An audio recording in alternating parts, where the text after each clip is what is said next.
Ma'am metallurgy भी नहीं।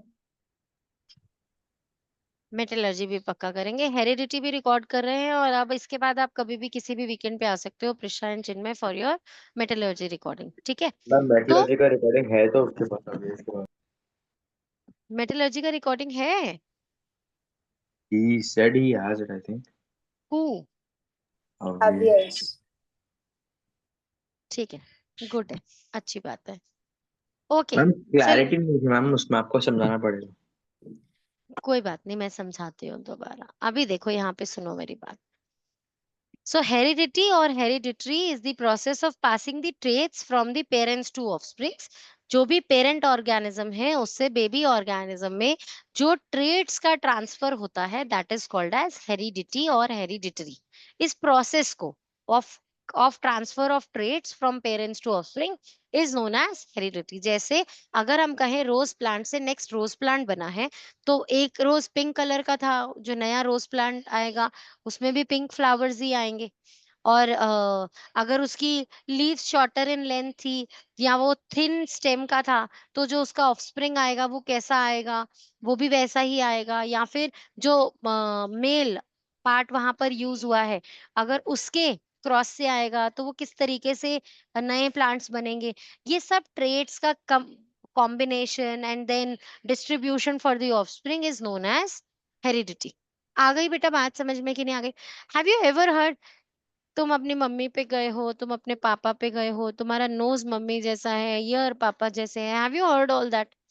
That is because of heredity only, no? Because two parents, they are sexually combining with each other, their gametes are combining with each other to make a zygote, जो कि दोनों की तरफ से characters लेकर आया है, दोनों की तरफ से न्यूक्लियाई लेकर आया है, तो दोनों की तरफ से जीन्स आई हैं और वो क्रॉस हुई हैं, और फिर आपका न्यू ऑफस्प्रिंग बना है। तो that is a combination of both the parents. तो ट्रेट्स का आना from both the parents and recombine होकर कुछ एक नया बनना इज हेरिडिटरी। आ गई बच्चे बात समझ में कि नहीं आई? अब आप कहें कि जो जेनेटिक जो करेक्टरिस्टिक्स ऑफस्प्रिंग के पास आते हैं या जो जेनेटिक इंफॉर्मेशन आती है, वो मदर और फादर दोनों की तरफ से आती हैं, है ना? इसका मतलब अगर हम बात करें हेरिडिटरी की, तो क्या ये एसेक्सुअल रिप्रोडक्शन में हो सकता है? क्या वहां ट्रेट्स का आगे आना इज इट हेरिडिटी? बताओ, सोचो, बोलो। वो हेरिडिटी नहीं है वो भी हेरिडिटी बेटा। पेरेंट टू ऑफस्प्रिंग, वहां मदर सेल जो है वो डॉटर न्यूक्लियाई में या डॉटर सेल्स में डिवाइड हो रहा है वो भी, लेकिन वहां पर वेरिएशन के चांसेस नहीं है ना। What is the meaning of this word variation? सोचो, अगर दो पेरेंट से करेक्टरिस्टिक इन्वॉल्व होंगे और जो बेबी बनेगा उसमें कॉम्बिनेशन कितना हाई होगा ना, कि नोज के भी अलग अलग ऑप्शंस है, कि मदर और फादर के तो ऑप्शंस हैं ही कि उनके नोज कैसे हैं, लेकिन उनके भी जो पेरेंट्स हैं, ग्रैंड पेरेंट्स हैं, उनके करेक्टरिस्टिक भी उनमें है। तो इसीलिए वेरिएशन बहुत ज्यादा आता है, कि जरूरी नहीं होता कि बच्चा ऑफस्प्रिंग जो है वो बिल्कुल पेरेंट में से किसी एक से आइडेंटिकली मैच कर जाए। कभी दादी पे, कभी नानी पे भी जा रहे होते हैं, कभी किसी पे नहीं जा रहे होते, एक अलग ही यूनिक आईडी होता है उनका, एक करेक्टरिस्टिक होता है। तो वेरिएशन के चांसेस बहुत ज्यादा होते हैं जब सेक्सुअल कॉम्बिनेशन हो रहे होते हैं। ए सेक्सुअल में वेरिएशंस कहाँ से आएंगे? अमीबा है, वो ब्रेक डाउन होकर दो अमीबा बन गया, तो उसमें करेक्टर्स में वेरिएशंस कम देखने को मिलेंगे, राइट? तो जब एसेक्सुअली भी जीन्स का ट्रांसफर होता है, कहते हैं आप उसे हेरिडिटरी हो, लेकिन वहां पर वेरिएशन के चांसेस बहुत कम हो जाते हैं। आ गई ये बात समझ में कि नहीं आई? ठीक है ना? Now heredity and genetics are the reasons you look so much like your parents. Genetics is a branch of science that studies the genes, genetic variations and hereditary in living organisms.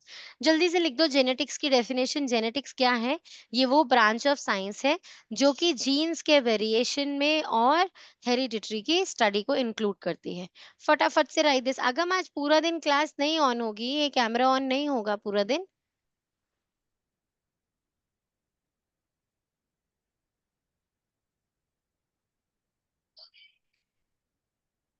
Agam, I am removing you from the meeting, beta.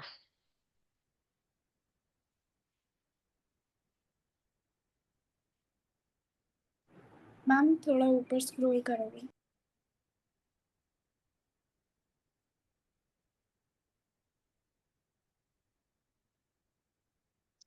चले बच्चे।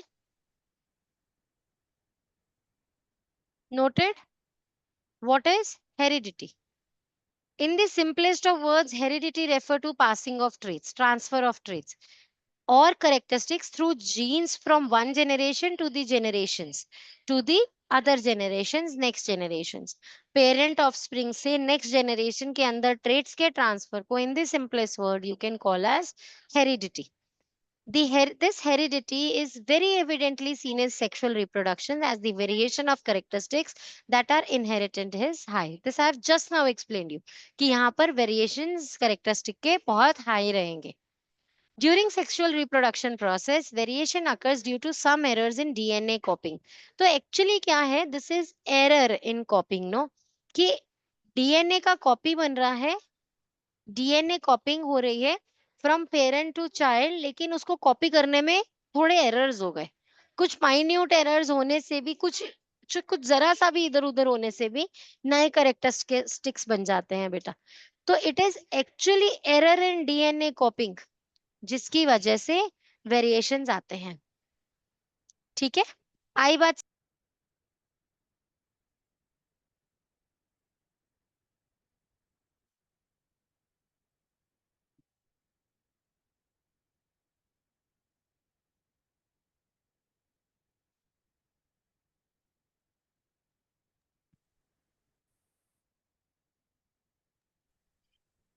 Variation is important because it contributes to evolution. Now, why is variation important? हमें ये sexual reproduction चाहिए ही क्यों था? Sexually हो जाता, humans भी ऐसे ही डिवाइड हो जाते दो में. But this is helpful for evolution. How is it helpful in evolution? इसके लिए एक बड़ा छोटा सा एग्जाम्पल है. ऐसे समझो, जब हम छोटे थे ना, तो जब बहुत मॉस्किटोज हो जाते थे रेनी सीजन के अंदर, तो एमसीडी के एक अंकल आते होते थे जो कि डीडीटी स्प्रे करके जाते थे. डीडीटी स्प्रे करके जाते थे.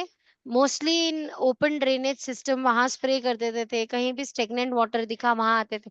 तो बड़ा मतलब फ्रीक्वेंटली वो आते थे ये स्प्रे करने इन द रेनी सीजन. अब वहां पर होता क्या था? वहां मान लो कि जो लार्वा प्रेजेंट है मॉस्किटो का, लेट्स से इमेजिन कर लेते हैं कि वो 1000 है ना, ये 1000 है. एक मिनट बच्चे. Jagrup, leave me an audio message. I am in my class right now. Okay. तो मान लेते हैं कि क्या है, दिस इज 1000. ये नंबर 1000 का है और इसमें से डीडीटी स्प्रे हुआ and it could kill, let's say 900 got killed. तो 900 तो मर गए, कुछ एक स्मॉल पोर्शन रह गया लार्वा का which could manage to exist. अब उसके अंदर क्या हुआ? डीडीटी का सर्वाइवर है ना वो, तो वो उसके अंदर बॉडी में एंटीबॉडीज बन गए डीडीटी के. अब उसके अंदर एंटीबॉडीज बन गए, तो इसका मतलब अब वो एक मॉस्किटो बन गया. जब वो ब्रीड करेगा और वो नेक्स्ट 1000 एग्स देगा और डीडीटी स्प्रे उसके लार्वा पे होगा, तो अब 900 नहीं मरेंगे, मे बी 500 सरवाइव कर जाए, क्योंकि उनके करेक्टरिस्टिक्स में कहीं ना कहीं एंटीबॉडीज चली गई टुवर्ड्स डीडीटी. आ रही है बात समझ में कि नहीं आ रही बेटा? अब अब वो जो 500 एग्जिस्ट किए, वो और ज्यादा उनकी बॉडी में ऐसी म्यूटेशंस हुई कि वो और ज्यादा स्ट्रॉन्गरली डीडीटी को सरवाइव कर पाए. अब जब डीडीटी उनकी नेक्स्ट जनरेशन पे स्प्रे हुआ, तो अब दे कुड मैनेज 900 सर्वाइविंग. सिर्फ 100 ही जो वीकर वंस थे वो मरे. और धीरे धीरे नेक्स्ट जनरेशन तक आते आते डीडीटी के लिए अडेप्ट कर गए. तो उनमें एवोल्यूशन हुआ ओवर जेनरेशंस. उन्होंने डीडीटी को अडेप्ट कर लिया. अब वो अंकल नहीं आते किसी के भी घर के आसपास डीडीटी स्प्रे करने. Now they have got stronger different formulas to spray. Got it or not बच्चे? तो व्हाट इज हैपनिंग हियर, जब आप सेक्सुअली रिप्रोड्यूस कर रहा है कोई ऑर्गेनिज्म, तो जो वेरिएशंस आ रही हैं वो एक्चुअली पिछले वाले एनवायरमेंट को बेटर अडेप्ट करके आती हैं. बेटर अडेप्ट करने की वजह से वो ज्यादा स्ट्रांगली उस एनवायरमेंट में एग्जिस्ट कर पाती हैं. जैसे जैसे कि अब जितना AQI दिल्ली में चल रहा है, हमारी जो नेक्स्ट जनरेशन है उन्हें इस AQI से कम परेशानी होगी, क्योंकि जो जीन्स हैं वो अडेप्ट कर रहे हैं खुद को विद वेरिएशंस। आ रही है बेटा बात समझ में कि नहीं आ रही? है ना?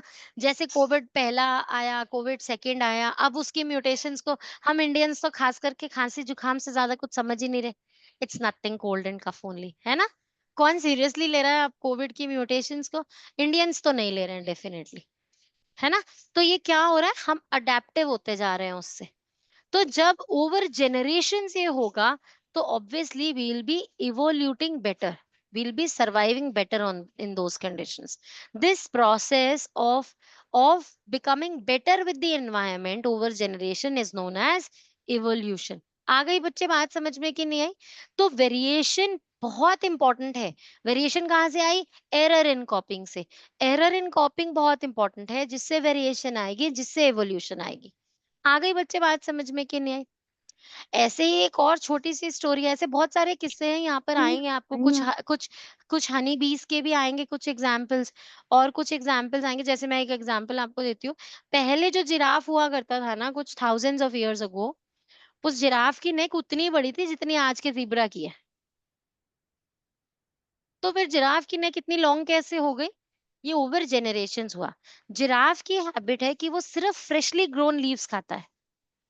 वो जो बड़ी लीव्स हो जाती हैं प्लांट की, डार्क ग्रीन कलर की ट्री की, वो नहीं खाता है जिराफ। उसको सिर्फ फ्रेश ग्रीन लीव्स खानी है। तो अभी जब उसने नीचे की सारी खा ली, तो वो ट्राई कर रहा था ऊपर जाने की। ऊपर मिलेंगे और फ्रेश तो। ओवर जनरेशन स्ट्रेच ने अडेप्ट किया और लेंगी नेक ही लॉन्ग हो गई। आ रही है बेटा बात समझ में? क्योंकि अब उसे सिर्फ ट्री के टॉप पर मिलेंगी वो फ्रेश लीव्स जो उसने खानी है, नीचे की तो वो सब खा चुका। ठीक है? तो ऐसे ही जब हम ओवर जनरेशन, जैसे हम कैसे हुए हैं, हम धीरे-धीरे सीधे हो गए ना। और हम जब पहले जब हम होमो सैपियन बनने से पहले की स्टेजेस में हमारे हैंड्स कितने लॉन्ग थे? मतलब हम स्टूप करें और ग्राउंड को टच कर लें, इतने लॉन्ग थे हमारे हैंड्स। धीरे-धीरे हमारे हैंड्स की लेंथ कम हो गई। Why? Because we could stand direct. और वो हाथ की लेंथ छोटे होने से, क्योंकि अब हमें पता है हमें बेंड होकर गोरिल्ला की तरह वॉक नहीं करना है ना? तो इसीलिए हमारे हैंड्स की लेंथ धीरे-धीरे ओवर जनरेशंस शॉर्टर हो गई। आई बच्चे बात समझ में कि नहीं आई?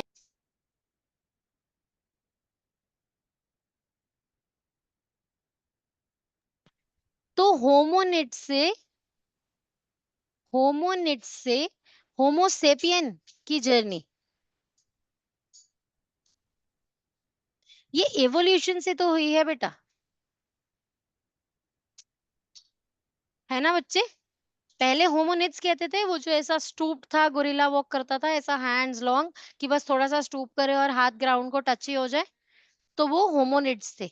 उसके बाद आए होमो सेपियंस हम। लेकिन ये प्रोसेस ऐसे ही ओवर सम इयर्स नहीं हुआ, ये ओवर जनरेशंस हुआ। आ रही है बच्चे बात समझ में कि नहीं आ रही? तो दिस इज इवोल्यूशन। इवोल्यूशन जरूरी है, वेरिएशन आएगी तब होगा। Variation, error in DNA copying होगा। तो why is it called error then? ये तो नेचर का प्लान है, राइट और नॉट? है ना? This error in DNA copying is only leading to variation, is only further leading to evolution, that is survival of the fittest. जो evolve ही नहीं करेगा वो तो एक्सटिंक्ट हो जाएगा, like dinosaurs. They couldn't adapt themselves to the environment, right? Theories बहुत सारी हैं उनके एक्सटिंक्शन की, but the most strong theory is that they couldn't adapt to the environment. Change हुआ क्लाइमेट में और वो उसे अडेप्ट नहीं कर पाए, दे डाइड। राइट और नॉट? तो वो इवोल्यूशन नहीं हुआ उनके अंदर, वो एनवायरनमेंट को बेटर रिस्पॉन्ड नहीं कर पाए, इसीलिए दे गॉट एक्सटिंक्ट। तो दिस एरर इज इंपॉर्टेंट, ताकि वेरिएशन आए, ताकि इवोल्यूशन आए, ताकि हम सरवाइव करने के लिए फिट बन सके। गॉट इट और नॉट बच्चे? समझ में आ गई ये बात सबको? ओके देखो, variation is caused due to positive gene mutations, the interaction of genes with the environment and various combinations of genetic material. तो अब variations कैसे आ रहे हैं? genes की mutation से। mutations मतलब कुछ नया change, कुछ नया combination। तो कुछ जीन्स की म्यूटेशन से या फिर डिफरेंट जीन्स के इंटरेक्शन से हम जेनेटिक मटेरियल में वेरियस कॉम्बिनेशंस कर पाए, जिससे कि हुआ वेरिएशन। आ गई बच्चे बात समझ में कि नहीं आई? Variation can occur through asexual reproduction too, वहां भी होती है लेकिन बहुत कम, नॉट वेरी नोटिसेबल, बहुत नोटिसेबल नहीं होगी, क्योंकि वहां कोई दूसरा जीन, उसका डीएनए मिक्सिंग कॉम्बिनेशन नहीं है, सिर्फ और सिर्फ डीएनए कॉपिंग है। मतलब एक से दूसरा डीएनए बनना है, तो वो बनने में थोड़ा सा एरर होगा, तो कुछ छोटे से चेंजेस तो आएंगे, बट नोटिसेबल चेंजेस नहीं आ सकते। आ गई बच्चे बात समझ में कि नहीं आई? ठीक है ना? चलें अभी आगे। Okay, now father of genetics कहते हैं ग्रिगोर मेंडल को। इसकी बहुत डिटेल में थ्योरी आपको जंबो में मिलेगी। अभी के लिए एक फ्रेंडली ओवरव्यू दे रही हूँ चैप्टर का। This is the most important part that we are covering, लेकिन एक बार इन डेप्थ फिर भी कवर करेंगे जाकर जंबो के पास, ठीक है? Acquiring characteristics or traits from one generation to the other is nothing but inheritance. इसे inheritance ही कहेंगे। पेरेंट्स से दूसरी जनरेशन में characteristics का ट्रांसफर है। Here both the parents contribute equally to the inheritance of the traits. दोनों में से characters आ रहे हैं, दोनों अलग lineage है ना, जिनका आके फाइनली यहाँ पर क्रॉसओवर होना है। It was Gregor Mendel, known as the father of genetics, who conducted immense research and studied this inheritance of traits. And what plant did he select for this? He selected pea plant for it. Grigor Mendel ने इसी characteristic के transfer पर बहुत research की, हमें बहुत सारे important conclusions दिए फ्रॉम हिज स्टडीज, जो कि बेसिस बने देन जेनेटिक्स का। और उन्होंने इसके लिए कौन सा प्लांट सिलेक्ट किया? P plant. Why did he select P plant for it? क्योंकि पी प्लांट एक ऐसा प्लांट है जिसमें से इजीली आप सिंगल कैरेक्टर को एक्सट्रैक्ट कर सकते हो, जैसे सिर्फ टॉल और डॉर्फ। मतलब कोई पी प्लांट लंबा है और कोई पी प्लांट डॉर्फ है। प्लांट्स में ऑफ कोर्स और बहुत सारे कैरेक्टर होंगे, स्टेम थिक, स्टेम थिन, जो उसका पी है वो येलो या ग्रीन, रिंकल्ड या स्मूथ, पॉड बड़ा या छोटा, पॉड फुली फिल्ड या एम्प्टी, बहुत सारे करेक्टरिस्टिक होते हैं।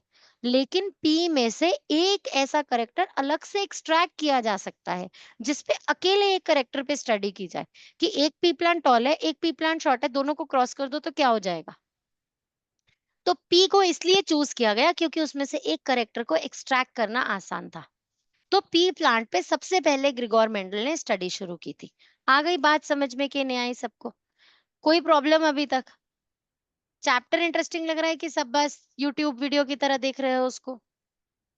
समझ में आ रहा है सबको कि नहीं आ रहा है? पक्का? Yes, ma'am. Ma'am, why aren't Definitely. we, ma'am, why aren't we doing this from Lakshmi Sen? वो सेल्फ स्टडी के लिए होगा। बहुत बहुत एक्स्ट्रा बेटा, बहुत खींचेंगे इस एक ही चीज की डिटेल को। तो पढ़ना वो सिंपल है, मतलब मुश्किल नहीं है। कुछ नहीं समझ में आए तो पूछना वहां से, पर वो यही सब कुछ को बहुत बार लिखकर एक्सप्लेन करेंगे। जो यहाँ पर मैं बार बार बोल रही हूँ और एक बार लिखा है, वहां पर वो लिखा भी बहुत बार होगा, तो कैसा पढ़ेंगे उसको, है ना? तो वो सेल्फ स्टडी के लिए, ठीक है? चले अभी आगे। Okay, it was with his research on plant breeding and hybridization. Plant की ब्रीडिंग करनी है, उसकी हाइब्रिडाइजेशन करनी है। What is hybridization? Hybridization is जहां आप डिजायर्ड रिजल्ट्स के लिए दो अलग प्लांट्स को क्रॉस करवा देते हो, ठीक है? उसे हाइब्रिडाइजेशन कहते हैं। तो उस उन्हीं के research on plant breeding and hybridization ही came up with the laws of inheritance in living organisms. जो फाइनली ग्रिगोर मेंडल ने लॉज दे दिए हैं of inheritance in living organisms, जो सबकी बॉडी फॉलो कर रही है कि किसका कैसा करेक्टर है, कौन सा डोमिनेंट है, कौन सा रिसेसिव है, और कौन सा करेक्टर नेक्स्ट जनरेशन में शो होगा। क्या चांसेस हैं कि अगर आपने दो डॉग्स को ब्रीड करा दिया जिसमें से एक के ईयर्स खड़े हैं, एक के बैठे हैं, तो क्या चांसेस हैं कि पपीज में कितने नंबर ऑफ पपीज के कान खड़े आएंगे, कितने छोटे आएंगे। ये जो सब लॉज बनाए हैं ग्रिगोर मेंडल की, इसी प्लांट ब्रीडिंग और हाइब्रिडाइजेशन स्टडी पर ही बेस्ड बने हैं, ठीक है? Now he conducted his experiments on pea plants to show the inheritance of traits in living organism. उन्होंने सबसे पहले इन experiments को pea plant पर किया। He observed the pattern of inheritance from one generation to the other in these plants, and thus he came up with the Mendel's law of inheritance. तो यहाँ बना P plant की study के बाद बना Mendel's law of inheritance. ठीक है, आई बात समझ में कि नहीं आई बेटा?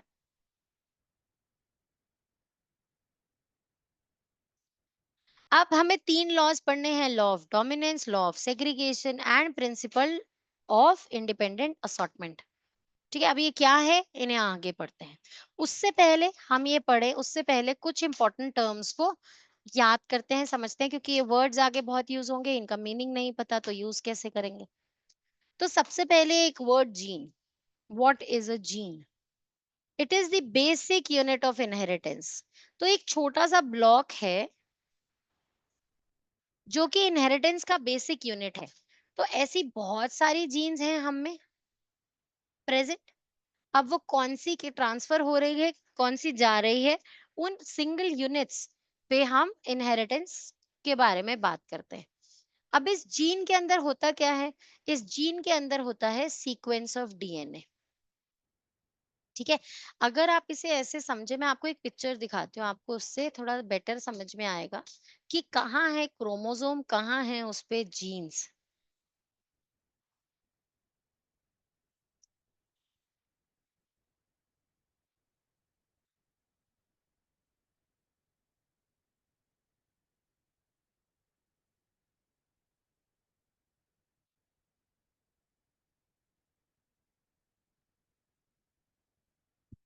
स्ट्रक्चर्स तो बहुत सारे दिख गए.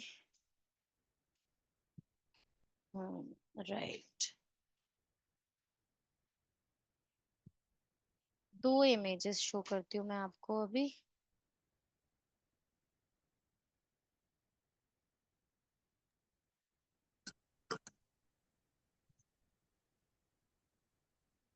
इनफैक्ट 3.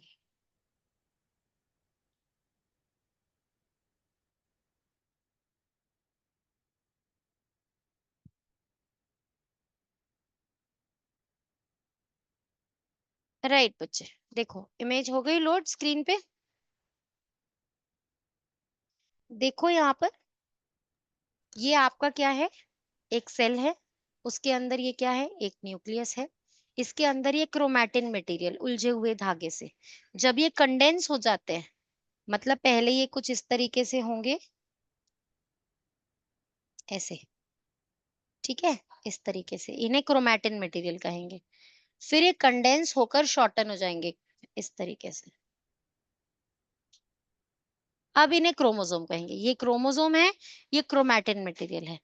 ठीक है, तो अब क्रोमोसोम कंडेंस हो गया. कंडेंस हो गया मतलब देखो यही थिन क्रोमैटिन फाइबर आपस में ही इंटैंगल होकर उसने एक क्रोमोसोम बना दिया. तो कहना वर्ड सही है ना कि कंडेंस हो गया. ठीक है ना. तो अब अगर आप देखो कि ये जो फाइन थ्रेड है जिससे ये क्रोमोसोम बना है, इसको अगर आप अनकॉइल कर रहे हो, इसके अंदर छोटे छोटे बीड्स, जैसे ये पूरा एक नेकलेस है और ये छोटे छोटे जो बीड्स हैं, ये अलग अलग स्ट्रक्चर्स हैं. देखो इन बीड्स की कलेक्शन, ये हैं हिस्टोन प्रोटीन्स, और इन्हीं के ऊपर ही होते हैं हमारे जीन्स के कैरेक्टरिस्टिक. और देखो और एक इमेज से समझाऊं, ये देखो ये क्रोमोसोम्स हैं. इन क्रोमोसोम्स के अंदर ये बिल्कुल छोटे छोटे से यूनिट्स, बिल्कुल छोटे छोटे से यूनिट्स जो इस पे प्रेजेंट होंगे, वो हैं आपके जीन्स. यहाँ पे भी देखो ये पूरा क्रोमोसोम है, ये इस तरीके से बना है, इस तरीके से बना है ये, है ना. अगर आप इसे अनवाइंड करो तो ये छोटे छोटे से हिस्टोन प्रोटीन्स हैं जिसके अंदर छोटी छोटी सी जीन्स प्रेजेंट है. और ये देखो ये अभी जीन का फर्दर स्ट्रक्चर, उसमें न्यूक्लियोटाइड्स प्रेजेंट होते हैं जो डीएनए का हेलिकल स्ट्रक्चर दिखा रहे हैं आपको. तो ये जीन्स कहाँ प्रेजेंट है, ये क्रोमोसोम्स के ऊपर प्रेजेंट है. आप समझ पा रहे हो जीन क्या है? वो एक बेसिक सा यूनिट है जिसकी रिपीटेशन से आपका डीएनए पूरा मटेरियल बना है ना. आ रही है बात समझ में कि नहीं आ रही बच्चे? तो जीन क्या है? वो यूनिट है जिससे कि आप करेक्टर्स को ट्रांसफर करते हो. तो it is the basic unit of inheritance. आ गई बच्चे बात समझ में? Now it consist of a sequence of DNA. अब सीक्वेंस जैसे CTAGC, ये सारे कुछ एक सीक्वेंस है जो इसमें फॉलो हो रहे होते हैं जिस जेनेटिक मटेरियल के लिए. A point to be noted here is that genes can mutate and can take two or more alternative forms. तो genes अलग अलग forms ले सकते हैं, पॉजिटिव या नेगेटिव म्यूटेशन शो कर सकते हैं कि वो ऐसे चेंज हो जाएगी या ऐसे चेंज हो जाएगी. That is called as mutation. So change in genes, that is called as mutations. आ गई बच्चे बात समझ में, टर्म समझ में आ रही है. Now what are alleles? Alleles क्या होती हैं? ये ऑल्टरनेटिव फॉर्म ऑफ जीन्स है which arise as a result of mutation. तो अगर मैं यहाँ पर बोलूं कि एक चेंज पॉजिटिव है, एक चेंज नेगेटिव है, positive negative doesn't mean good और बैड, ऐसे ही दो अलग डायरेक्शंस दिखानी है, इसीलिए positive negative I am naming them. तो अगर कोई एक जीन में कोई एक बेसिक यूनिट में चेंज आ सकता है एक्स और वाई, देन आप इन दोनों को डिफरेंट एलील्स बोलोगे इस जीन के. What are alleles? They are different mutations of a gene. एक ही जीन में दो अलग कौन से फॉर्म्स हो सकते हैं, उसे आप डिफरेंट एलील्स कहेंगे. आ रही है बात समझ में बच्चे? They are found in same place on the chromosome and affect the same characteristic. उनकी लोकेशन क्रोमोसोम पर बिल्कुल सेम होगी, बस डिफरेंट फॉर्मेट्स हो सकते हैं. जैसे कि नोज का ले लें करेक्टरिस्टिक, तो जहां पर नोज का करेक्टरिस्टिक होता है वहीं एग्जिस्ट करेगा.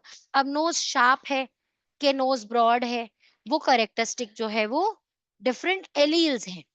आ गई बच्चे बात समझ में कि नहीं आई? ठीक है ना?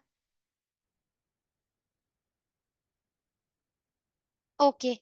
नाउ नेक्स्ट टर्म क्रोमोसोम्स क्या है, ये हम पहले भी पढ़कर आए हैं कि वो थ्रेड लाइक स्ट्रक्चर्स जिसके अंदर न्यूक्लिक एसिड्स और प्रोटीन्स हैं, न्यूक्लिक एसिड्स और प्रोटीन्स हैं जो कि न्यूक्लियस के अंदर मिलते हैं, ये थ्रेड लाइक स्ट्रक्चर्स, और जो रिस्पॉन्सिबल हैं जेनेटिक कैरेक्टर्स के ट्रांसफर के लिए, क्योंकि इन्हीं के ऊपर ही प्रेजेंट है जीन्स. आ गई बच्चे बात समझ में कि नहीं आई? सिंपल है, ये चीज तो पहले किया है हमने. Now what is genotype and what is phenotype? Genotype word का मतलब होता है, आप ऐसे समझ लो, phenotype words comes from physical characteristics, genotype comes from the genetic characteristics. तो अगर मैं आपको किसी भी प्लांट का एक जेनेटिक फॉर्मूला बता दूं कि ये प्लांट का फॉर्मूला ये है, ये इस फॉर्मूला से ये टॉल प्लांट है, राइट, और मैं किसी प्लांट का आपको करेक्टरिस्टिक बता दूं कि ये ड्वार्फ प्लांट है. अभी क्यों मैंने टीटी लिखा ड्वार्फ के लिए, डीडी क्यों नहीं लिखा, वो एक रूल है, अभी उसकी बात करते हैं. तो ये टॉल प्लांट है और ये ड्वार्फ प्लांट है. तो ये जो फॉर्मूलाज हैं they are different genotypes. Sorry, आई बच्चे बात समझ में कि नहीं आई? तो जब मैं करेक्टरिस्टिक्स के डिफरेंट फॉर्मूलाज की बात करूंगी कि उनमें एलील्स कैसे प्रेजेंट है, कौन से सेट ऑफ एलील आया है, कैपिटल टी आया है कि स्मॉल टी आया है, ये एलील्स की जब मैं बात करूंगी तब हम उसे जीनोटाइपिक फॉर्म या फिर जीनोटाइप कहेंगे. आ रही है बात समझ में? लेकिन जब मैं आपसे कहूंगी कि ये प्लांट टॉल दिखेगा और ये प्लांट डॉर्फ दिखेगा, और एक अगर ये कॉम्बिनेशन है ये भी टॉल ही दिखेगा, तो ये फिजिकल कैरेक्टरिस्टिक की प्लांट दिखेगा कैसा, उसका रिजल्ट क्या आएगा, वो है उसकी फिनोटाइप. ये उसकी डिस्क्रिप्शन है, उस जीन की वजह से जो कैरेक्टरिस्टिक दिख रहा है, that is phenotype. Are you people getting this or not?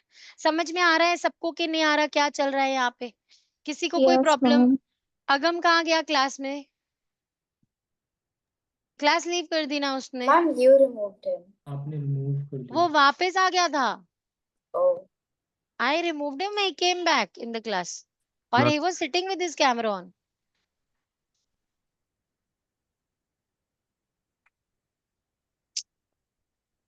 उसको पढ़ना नहीं था आज, इसलिए बायो करनी थी आज. चलो अभी आगे देखो. बार समझा.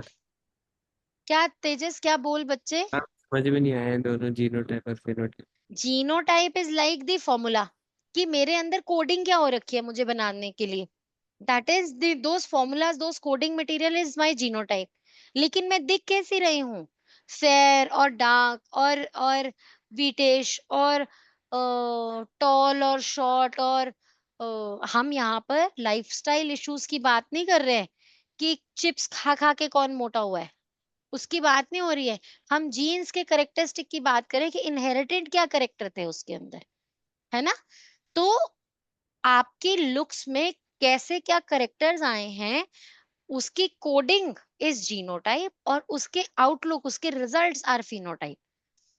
आ रही है बात समझ में कि नहीं आ रही? It is the description of the actual physical characteristic of an organism, the way the genotype is expressed. तो जीनोटाइप कैसा रिजल्ट देगा, वो फॉर्मूला क्या रिजल्ट देगा, जैसे मैं आपको एग्जांपल की तरह बताती हूँ। अगर मैं ये लिखूं तो भी इसका रिजल्ट एक टॉल प्लांट होता है, अगर मैं ये लिखूं तो भी इसका रिजल्ट एक टॉल प्लांट होता है, अगर मैं ये करेक्टरिस्टिक लिखूं इसका रिजल्ट भी टॉल प्लांट होता है, और अगर मैं ये करेक्टरिस्टिक लिखूं तो इसका रिजल्ट एक ड्वार्फ प्लांट होता है। इसका मतलब ये जो है, ये फॉर्मूला है, ये कोडिंग है, ये जीनोटाइप है ऑफ अ प्लांट, और ये जो है ये फिनोटाइप ऑफ अ प्लांट है, ये उसकी फिजिकल कैरेक्टरिस्टिक है कि वो दिख कैसा रहा है। और होता क्या है, अभी आप डोमिनेंट और रिसेसिव एलील्स पढ़ोगे, ये टी ना डोमिनेंट है, एक भी हो गया अगर फॉर्मूला में तो रिजल्ट टॉल ही आएगा। डोमिनेंट करेक्टर है ये, जिसके प्रेजेंट होने से प्रॉपर्टीज उसी के जैसी होंगी। अब ये दोनों मिसिंग है, यहाँ पर एक भी कैपिटल केस टी नहीं है, तो ये रिसेसिव है, ये वीक है करेक्टर। आ रही है बच्चे बात समझ में कि नहीं आ रही? अभी वो नेक्स्ट ही है डेफिनेशन में, डोमिनेंट और रिसेसिव समझाते हैं। अभी के लिए जीनोटाइप और फिनोटाइप समझ में आया। एक कोडिंग फॉर्मूला है, एक करेक्टर है, और एक क्या है, आउटलुक रिजल्ट है। आ गई बात समझ में कि नहीं आई बेटा सबको?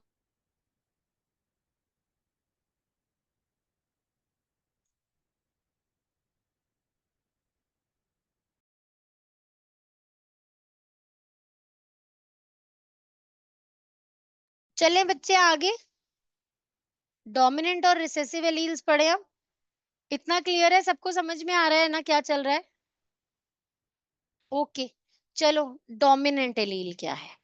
डोमिनेंट एलील जैसे मैंने बताया कि वो एलील जो कि अफेक्ट कर सकती है फिनोटाइप को ऑफ एन ऑर्गेनिज्म, उसे हम डोमिनेंट एलील कहते हैं। मतलब जो अपने रिजल्ट्स को डोमिनेंटली शो करेगी, उसे आप कैपिटल लेटर से डिनोट करते हैं। दैट इज, उन्होंने भी सेम ही एग्जांपल दिया है, capital case T is expressing tallness.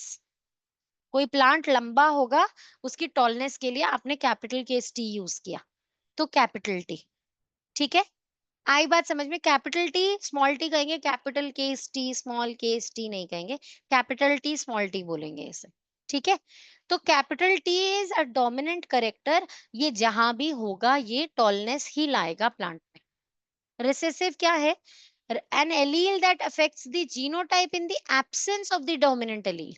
जो कि डोमिनेंट एलील जब बिल्कुल गायब होगा, सीन से होगा ही नहीं, तो जो अपनी करेक्टरिस्टिक शो करेगा उसे कहेंगे हम रिसेसिव एलील। डोमिनेंट जहां प्रेजेंट हुआ रिजल्ट उसी का आना है। रिसेसिव एलील जब डोमिनेंट नहीं होगा तो जो अपने करेक्टरिस्टिक्स को रिजल्ट में निकालेगा, that is a recessive allele. ग्रीशा आप सुन रहे हो, समझ रहे हो? And it is denoted as small T. आ रही है बात समझ में कि नहीं आ रही? इसका मतलब टॉलनेस के लिए टी ही है, क्योंकि डोमिनेंट टी है, टॉलनेस डोमिनेंट टी है, इसीलिए आपने उसके लिए टी यूज किया, और उसके ऑपोजिट करेक्टर के लिए डी यूज नहीं करना है।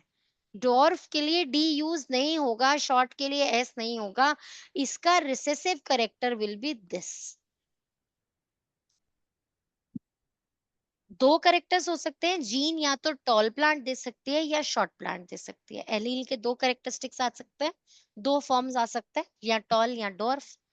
अब टॉल डोमिनेंट है, टॉल डोमिनेंट है, मतलब अगर टी कैपिटल टी होगा तो टॉल ही आएगा प्लांट।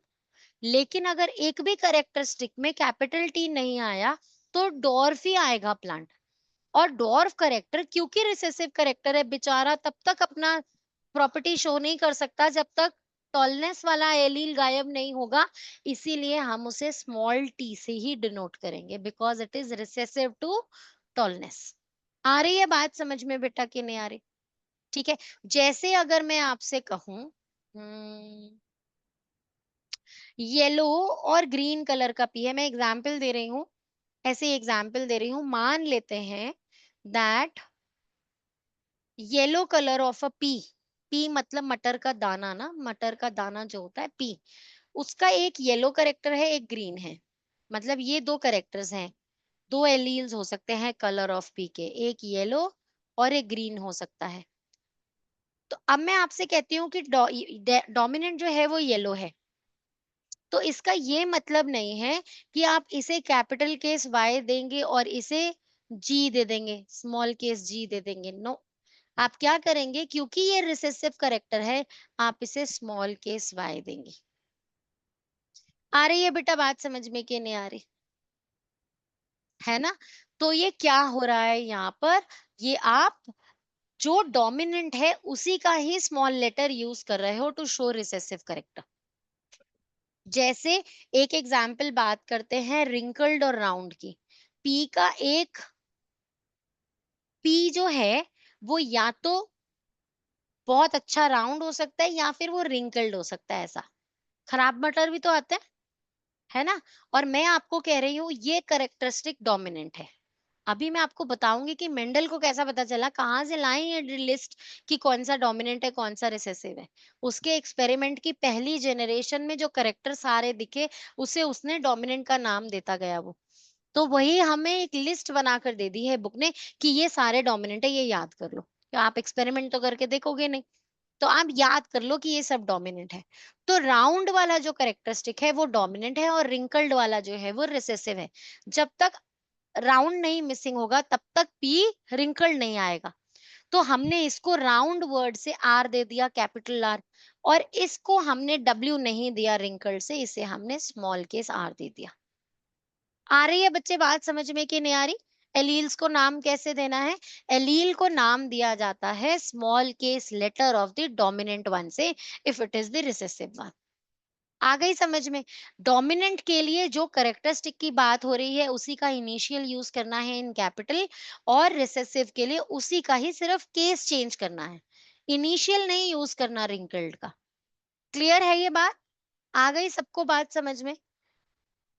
अभी क्या टाइम हो गया? Next batch give me 5 minutes, I will start with you.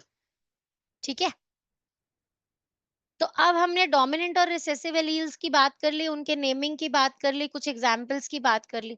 अब हम बात कर रहे हैं होमोजाइगस एलील्स क्या होती हैं और हेटेरोजाइगस एलील्स क्या होती हैं। होमोजाइगस एलील्स होती हैं, जैसे मैंने कहा ये टी है, जब इसी के जैसा दूसरा एलील कैपिटल के टी ही लगेगा, कैपिटल टी ही लगेगा, अब हम इसे कहेंगे ये होमोजाइगस है, क्योंकि सेम एलील रिपीटेड है। लेकिन अगर मैं कहूं हेटेरोजाइगस क्या है, तो हेटेरोजाइगस इज, अगर मैंने ये कैपिटल टी लिया है तो वो दूसरा है, तो प्लांट टॉल ही दिख रहा है, ये प्लांट भी टॉल है, ये प्लांट भी टॉल है, फिनोटाइप तो दोनों की सेम है, दोनों टॉल है, लेकिन ये होमोजाइगस टॉल है और ये हेटेरोजाइगस टॉल है। हेटेरोजाइगस मतलब दोनों एलील्स, एक प्लस है एक माइनस है। आ रही है बच्चे बात समझ में कि नहीं आ रही? ध्यान से सुनो बेटा, बहुत इंपॉर्टेंट है। अभी जैसे मैथ्स में न्यूमेरिकल सॉल्व करते हो ना, इस पे न्यूमेरिकल्स हैं, इस पे अभी क्वेश्चन आएंगे जहां ये बनाओगे कि दो पी प्लांट्स क्रॉस किए हैं और कितने प्लांट्स टॉल होंगे और कितने शॉर्ट होंगे और कितने राउंड होंगे और कितने रिंकल्स होंगे, वो सब कैलकुलेशंस याद कर बनानी है अभी। तो इसलिए बहुत ध्यान से सुनो, और बहुत स्कोरिंग है, हाई वेटेड क्वेश्चन आता है इसके ऊपर एक बेस्ड, और फ्री के मार्क्स हैं अगर ये समझ में आ गया तो। ठीक है, तो इसीलिए ध्यान से सुनो और समझो टॉपिक को, डिस्ट्रैक्ट नहीं हो। तो मैंने क्या कहा आपको, कहा ये भी टॉल है प्लांट, ये भी टॉल है, लेकिन ये होमोजाइगस टॉल है, क्यों? क्योंकि दोनों एलील सेम टाइप की हैं, डोमिनेंट टाइप की, डोमिनेंटी डोमिनेंटी। और ये क्या है, डोमिनेंटी एंड रिसेसिव टी, ये स्मॉल टी है। आ गई बच्चे बात समझ में कि नहीं आई? तो ये क्या है, इसके दोनों एलील्स डिफरेंट है, रिजल्ट भले सेम ही दे रहे हैं क्योंकि एक डोमिनेंट है, लेकिन ये हेटेरोजाइगस टॉल है। अब अगर मैं आपको ये लिख कर दूं, मुझे कौन बताएगा? मैं ऑप्शंस देती हूँ, ये होमोजाइगस टॉल है, ये हेटेरोजाइगस टॉल है, ये होमोजाइगस डॉर्फ है, या ये हेटेरोजाइगस डॉर्फ है, क्या है ये? Homozygous dwarf. Homozygous Homozygous dwarf. ये होमोजाइगस ड्वार्फ है, वेरी गुड। मतलब सेम करेक्टर है एलील का और रिजल्ट इसका डॉर्फ है। तो ये होमोजाइगस डॉर्फ एलील है, रिसेसिव वन, होमोजाइगस रिसेसिव। आ रही है बेटा बात समझ में सबको के नहीं आ रही? तुम्हारा बच्चे डिसइंटरेस्टेड सा लग रहा है, अच्छा नहीं लग रहा है ये टॉपिक? नहीं मैम अच्छा लग रहा है। अच्छा ठीक है, मुझे ऐसे लगा जैसे ओके मैम ठीक है ओके। चलो नेक्स्ट देखो, ये हेट्रोजाइगस मैंने आपको एक्सप्लेन कर दिया, जहां दो डिफरेंट एलील्स होते हैं उसे हेट्रोजाइगस बोलते हैं। टॉलनेस का भी करेक्टर है, डॉर्फनेस का भी है, तो दैट इज इट। अभी के लिए इतना ही। अब हमें क्रॉसेस बनाने हैं नेक्स्ट क्लास में। ये देखो डॉर्फ, एक्चुअली मैं एक्सप्लेन कर रही हूँ अभी, पूरी डिटेल में नहीं बताऊंगी, एक हिंट देती हूँ कि करना क्या है हमें आगे। तो देखो उन्होंने क्या किया, मेंडल ने क्या किया, एक प्योर होमोजाइगस टॉल प्लांट लिया और एक होमोजाइगस डॉर्फ प्लांट लिया, और उन दोनों से एक एक गैमीट निकाला और उन्हें क्रॉस करके बनाया capital T small T. Capital T small T में एक करेक्टर डोमिनेंट था, एक रिसेसिव था, रिजल्ट तो डोमिनेंट ही रहेगा। तो जितने भी प्लांट्स बनेंगे F1 जनरेशन में, पहली जनरेशन में, वो सारे क्या बनेंगे, टॉल प्लांट्स बनेंगे। फिर उन्होंने क्या किया, उन्होंने दो ऐसे ही जो बेबी प्लांट्स बने, वो दोनों मतलब हेट्रोजाइगस टॉल प्लांट्स ले लिए और उन्हें एक क्लोज्ड एनवायरनमेंट में, जहां बाहर से कहीं पोलन नहीं आ सकता, उन्हें ब्रीड करवाया। और अब ये हेट्रोजाइगस जो थे उन्हें क्रॉस किया। अब आप इस टेबल को, थोड़ा कॉम्प्लिकेटेड लग रहा होगा, इसे ऐसे समझे तो और बेटर समझ में आएगा। ये एक करेक्टर कैपिटल टी, ये small T from the first plant, फिर इधर एक कैपिटल टी एंड एक small T from the second plant, right. और अब इसके क्रॉसेस बनाए गए, जैसे ये लाइन तो ऐसे ही बिना बात ही लिख दी मैंने, या फिर इसके अंदर लिख देती हूँ, ठीक है, ये हटा देते हैं। अब देखो इनके क्रॉसेस हुए, डिफरेंट एलील मिले, ये कैपिटल टी, ये कैपिटल टी स्मॉल टी, ये कैपिटल टी स्मॉल टी, और ये स्मॉल टी और स्मॉल टी। तो F2 जनरेशन में, सेकेंड जनरेशन के अंदर आप देखोगे कि आपको 3 प्लांट्स टॉल दिखेंगे, सिर्फ एक डॉर्फ दिखेगा। इस तरीके से सॉल्व करना है और ये बनाकर एग्जाम में आना है। मैक्सिमम टाइम, ये मोनो हाइब्रिड क्रॉस है, मैक्सिमम टाइम आपको डाई हाइब्रिड क्रॉस बनाना होता है, ये जहां पर दो कैरेक्टरिस्टिक की एक साथ बात हो रही है, जैसे राउंड और येलो। देखो मैंने आपको बताया था ना, कैपिटल केस से कौन सा लिखा जाएगा, जो डोमिनेंट होगा। तो येलो डोमिनेंट है, येलो के लिए Y कैपिटल और ग्रीन के लिए स्मॉल g यूज नहीं किया।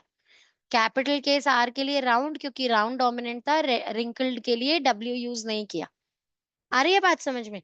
तो एग्जाम में आएगा डाई हाइब्रिड क्रॉस बनाना, पक्का से पक्का, डेफिनेटली एक 4 मार्कर। लेकिन उसको प्रैक्टिस करने के लिए मोनो हाइब्रिड क्रॉस पहले समझना ही होगा, ठीक है। तो नेक्स्ट क्लास में monohybrid cross, dihybrid cross कराकर ये चैप्टर ओवर कंसिडर कर सकते हैं, पर हम एक बार डेप्थ में इसके क्वेश्चन आंसर्स जंबो से भी प्रैक्टिस करेंगे इन द नेक्स्ट क्लास। ठीक है बेटा जी, आ गई सबको बात समझ में? मजा आ गया सबको क्लास करके? पढ़ाई नहीं करनी पड़ी, सब ऐसा मूवी देख रहे थे बैठ के, है ना? नहीं कुछ लिखना नहीं पड़ा। चलो ठीक है, लेकिन कल की क्लास में हम इसे ही खत्म करेंगे। अब इस चैप्टर को फिनिश करेंगे, फिर आएंगे प्रोबेबिलिटी पे, ठीक है। Mom, आज रात को we'll do this only. अभी तो कह रहे हो कि कोई रात को आने वाला नहीं है, तभी तो साइंस किया है यहाँ पे। मैम तो रात को आप रिकॉर्ड कर देख लो, इनको देखना हो तो देख लेंगे। 6 तक देखो, उसका भी एग्जाम है, अभिनव का भी एग्जाम है, वो भी आने वाला नहीं है, है ना? अभिनव का एग्जाम 6 को है ना? तो फिर आप साइंस यहाँ शुरू कराइए, तो ऐसे ही चलो, फिर देखते हैं, जब अटेंडेंस फुल देने लगोगे तो आना शाम को, ठीक है। चलो बाय बाय बच्चा।